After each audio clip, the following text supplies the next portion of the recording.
Good morning friends. Trade చాలా జాగ్రత్తగా చేయాలి. మార్నింగ్ ఓపెన్ అవ్వడం యాక్చువల్గా రాంగ్ ఓపెన్ అయింది. మార్నింగ్ ఓపెన్ అవ్వడమే రాంగ్ ఓపెన్ అయినప్పుడు మనం ట్రేడ్ ఎంట్రీ తీసుకోవడం చాలా కష్టం. గ్యాప్ డౌన్ ఓపెన్ అవ్వకుండా నిన్న ఎస్టర్డే లోకి కానీ దాని హై దగ్గర కానీ ఓపెన్ అయ్యి ఉంటే ఒక మూమెంటం ఉండేది. మార్కెట్ ఓపెన్ అయిన వెంటనే నేను చేసిన ఫస్ట్ మిస్టేక్ ఏంటంటే నేను ఆ ఫ్లక్చువేషన్స్ చూసి పైకి మూమెంటం ఇవ్వచ్చు అనేసి ఒక ట్రేడ్ తీసుకున్నాను. యాక్చువల్గా అది బిగ్గెస్ట్ మిస్టేక్ అనమాట. ఫస్ట్ ట్రేడ్ చూడండి, ఫస్ట్ ట్రేడ్ 24 దగ్గర తీసుకుని 12కి క్లోజ్ చేయాల్సి వచ్చింది.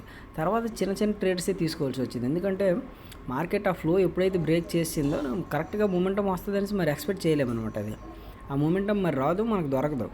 ఎవ్రీ 5 మినిట్స్కి మళ్ళీ ట్రేడ్ చేయాల్సి వచ్చింది. 5 మినిట్స్ క్యాండిల్లో క్లోజ్ చేసేయడం, 5 మినిట్స్ క్యాండిల్లో క్లోజ్ చేసేయడం, అంతే తప్పించి మూమెంటం కంటిన్యూ ఉండదు. ఇక్కడ కంటిన్యూ దొరకదు, కష్టం.